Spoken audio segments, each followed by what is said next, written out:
জাকাতুল ফিতর, সাদাকাতুল ফিতর এটা লিসাইমি মিনাল লাগবি ওয়ার রাফাসি ওয়া তুমাতাল লিল মাসাকিন।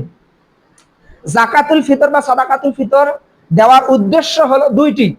একটা উদ্দেশ্য হলো যখন মানুষ এক মাস সিয়াম পালন করে, অনর্থক কথা, অশ্লীলতা, এগুলার পবিত্রতা স্বরূপ, এগুলার পবিত্রতা স্বরূপ জাকাতুল ফিতরটা দেওয়া হয়।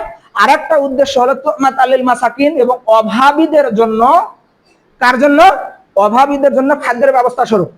এই যে পয়েন্টটা, এই পয়েন্টটা হলো যে অভাবীদের জন্য খাদ্যের ব্যবস্থা স্বরূপ। তার মানে একটা খাত।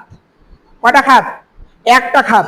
জাকাতের খাত হলো 8টা, যেটা সূরা তাওবায় বলা আছে। জাকাতের খাত হলো 8টা, 8 খাত।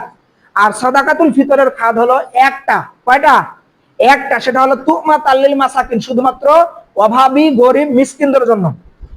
আর আমরা সেটা গুলিয়ে ফেলি, জাকাত এবং জাকাতুল ফিতরকে এক করে ফেলি। জাকাত এবং জাকাতুল ফিতর এক নয়।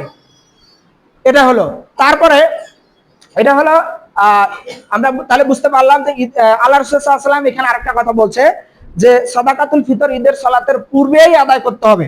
সাদাকাতুল ফিতর ঈদের সালাতের পূর্বেই আদায় করতে হবে। উত্তম সময় হলো, উত্তম সময় হলো আল্লাহ রাসূল, সাহাবীগণ বলছেন যে আল্লাহ রাসূল সাল্লাল্লাহু আলাইহি সাল্লাম ঈদের সালাতের পূর্বেই সাদাকাতুল ফিতর আদায় করেছেন। এটা হলো উত্তম সময়। আর বৈধ সময় হলো শাইখ বিন বাস রাহমাতুল্লাহ আলাইহি, তিনি বলছেন ঈদের একদিন আগে বা ঈদের 2 দিন আগে সাদাকাতুল ফিতর দেওয়া জায়েজ। এবং নিষিদ্ধ সময় হচ্ছে ঈদের সালাতের পর। যদি কোনো ব্যক্তি ঈদের সালাতের পূর্বে দেয় তাহলে সেটা হবে কবুল সাদাকা বা সাদাকাতুল ফিতর, এবং যদি ঈদের সালাতের পরে দেয় সেটা হয়ে যাবে সাধারণ সাদাকা। এবার